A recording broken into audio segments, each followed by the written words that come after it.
Hey folks, you ever fire up a game thinking, alright, I'll just play for a bit, maybe chill for an hour or two, and then boom, suddenly it's morning, the birds are chirping, and you realize you've got 0 time left to sleep before work or class? Yeah, that's the kind of magic and madness some games bring. So today, I'm diving into my personal list of those games that completely swallowed my time and refused to let go. Buckle up, because this is going to be a fun ride.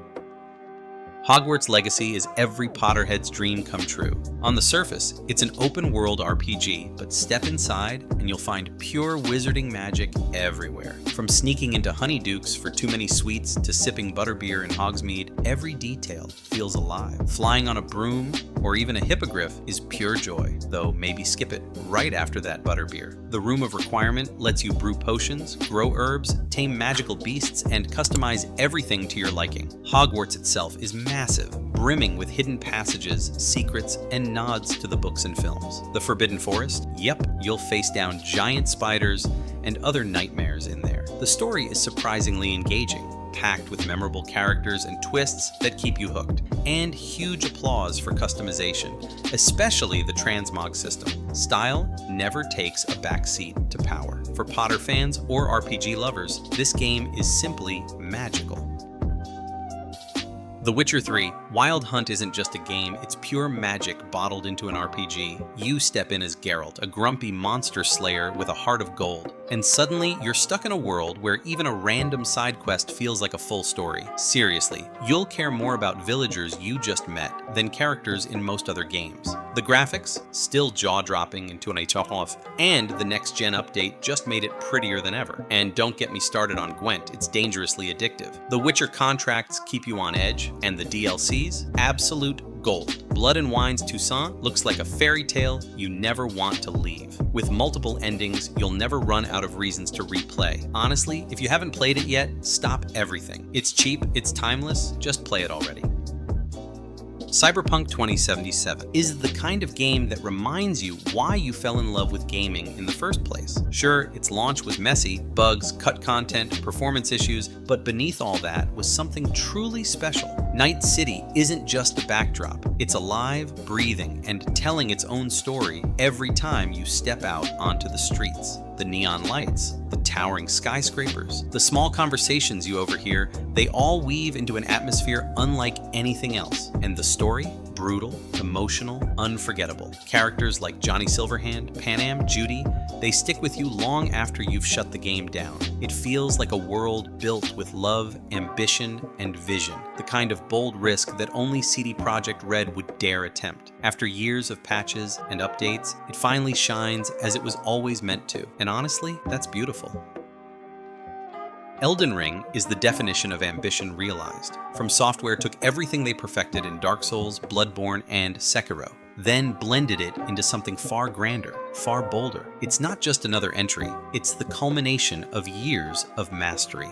And while some may argue no game deserves a perfect score, Elden Ring makes you question that belief. Familiar mechanics, reused animations, even recycled enemy designs appear, but instead of holding it back, they give the game a strange sense of legacy, like a tapestry of From Software's greatest hits. The true brilliance, though, lies in its art direction. Every region, from the haunting Weeping Peninsula to the eerie catacombs, drips with atmosphere. Music, ambiance, and design merge to make even the quietest areas unforgettable. This is a world built to be explored endlessly, where every secret is worth uncovering. Hundreds of hours later, Elden Ring isn't just a game, it's a masterpiece you'll never want to leave.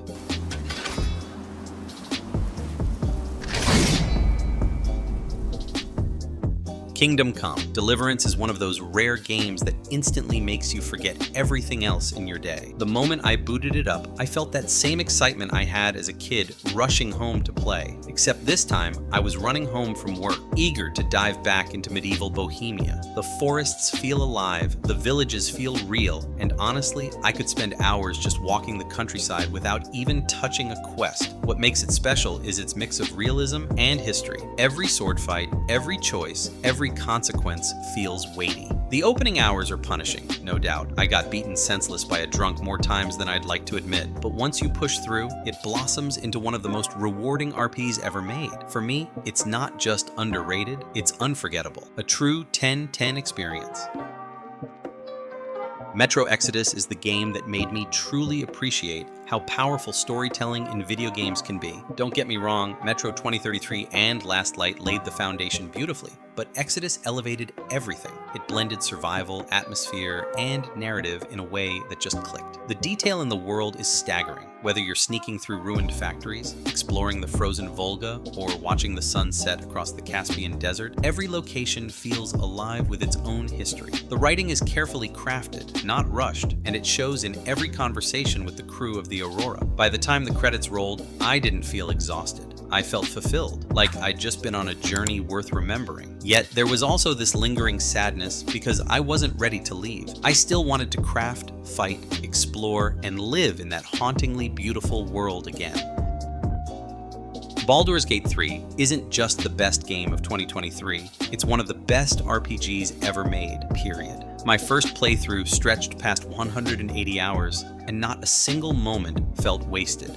When the credits finally rolled, with that haunting score playing in the background, I felt this strange mix of pride and sadness. Pride because I'd completed an unforgettable journey, sadness because I didn't want it to end. The range of emotions this game pulls out of you, joy, heartbreak, awe, tension, is staggering. Every choice feels impactful. Every companion feels alive. Every path feels worth exploring. The sheer depth of its systems and storytelling makes it impossible to sum up in a few words. Even if you're not a Dungeons & Dragons fan, honestly, I wasn't before this, you owe it to yourself to try. Games like this don't come around often. This one, it's something truly special. Skyrim isn't just a video game, it's a world. A living legend that continues to endure long after its release. You don't measure it by graphics, mechanics, or checklists, you feel it. From the snowy mountaintops to the misty forests, every corner of Skyrim breathes with atmosphere. The Dwemer ruins whisper of lost civilizations. The ancient tombs carry a heavy silence, and the bustling cities each feel like their own kingdom. I've lost count of how many times I stopped mid-journey, not for combat or quests, but simply to watch the northern lights dance across the night sky. Skyrim gives you pure freedom, hundreds of quests, countless stories, and endless possibilities. It's the kind of game that becomes part of you, a place you always want to revisit. Skyrim isn't bound by time. It's eternal, a cultural landmark that continues to shape gaming, even in 24 and beyond. Red Dead Redemption 2 is the closest gaming has ever come to pure cinema. From the moment you saddle up, the world feels alive. Dusty trails, thunderous storms, quiet forests, and sunsets that stop you in your tracks. But it's not just the visuals, it's the story. Arthur Morgan isn't just a character, he's a journey. One of the most powerful, heartbreaking arcs in gaming history. Every campfire chat, every robbery gone wrong, every choice, it all builds toward an ending you'll never forget. And outside the story, you could spend days fishing, hunting, or just riding across the plains, living life at your own pace. This isn't just a game, it's an experience, a masterpiece, and honestly, one of the greatest achievements in gaming history. GTA 5 isn't just a sequel, it's a cultural phenomenon. From the moment you step into Los Santos, you realize this is more than a game. It's a living, breathing world. The sheer freedom it offers is unmatched. One moment you're diving into an intense heist with Michael, Franklin, and Trevor. The next, you're just cruising down the highway, radio blasting, soaking in the vibes. The atmosphere is electric, the story sharp, and the characters unforgettable. And the details, UFOs, hidden mysteries, the wildlife, the city at night, it never stops surprising you. Even after hundreds of hours, it keeps pulling you back in. The graphics, still stunning in 2025, especially with mods, and the optimization puts many modern games to shame. GTA 5 is more than entertainment. It's comfort, chaos, and creativity all rolled into one. A timeless masterpiece, a true 10 out of 10.